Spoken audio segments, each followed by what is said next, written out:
Hello everyone, আসসালামু আলাইকুম। Welcome to Roma's blog. Chocolate cake ছোট বড় সবারই পছন্দের একটি খাবার। চকলেট কার না ভালো লাগে, বিশেষ করে বাচ্চাদের তো খুবই ফেভারিট। চকলেট দিয়ে যাই বানিয়ে দেবেন তারা খুশি করে খেয়ে নেবে। চলুন, আজ আমি বানিয়েছি chocolate cake. So let's get into the video.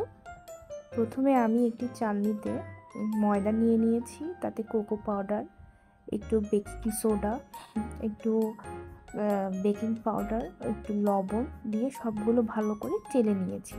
চেলে নেওয়ার পরে শুকনো উপকরণগুলো উইক্স দিয়ে ভালো করে মিক্সড করে নিব। মিক্সড হয়ে এলে এটা একপাশে রেখে দিব। অপরদিকে একটা ডিম আমি সুন্দর করে বিটার দিয়ে বিট করে নিব। বিট মেশিন দিয়ে ডিমটা বিট করতে করতে আমি 1 কাপ চিনি 3 ভাগে দিব। অল্প অল্প করে চিনি দিয়ে ডিমের সাথে ভালো করে বিট করে নিব। একটা অল্প অল্প করে নিলে কি হবে, একটা ফোম তৈরি হবে ডিমের। দেখতেই পাচ্ছেন কত সুন্দর ফোম হয়েছে। বাস এরকম একটা থিক ফোমের ব্যাটার তৈরি হয়ে যাওয়ার পরে আমি ওই শুকনো উপকরণগুলোর মধ্যে এই ব্যাটারটা একটু একটু করে দিয়ে দিব।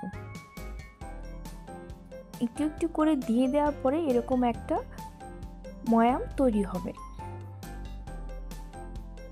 এরকম সুন্দর একটা ব্যাটার তৈরি হওয়ার পরে তাতে আমি অল্প অল্প করে একটু দুধ দিয়ে ভালো করে ব্যাটারটার সাথে মিক্সড করে নিব। মিক্স হয়ে এলে এতে একে একে তেল, সামান্য 1/2 কাপ গরম পানি দিয়ে ভালো করে সব উপকরণ মিক্সড করে নেব। দেখতেই পাচ্ছেন একটা হুইস্কের সাহায্যে কত সুন্দর করে আমি সবগুলো উপকরণ মিক্স করে নিয়েছি, কোনো ধরনের লাম্পসও নেই।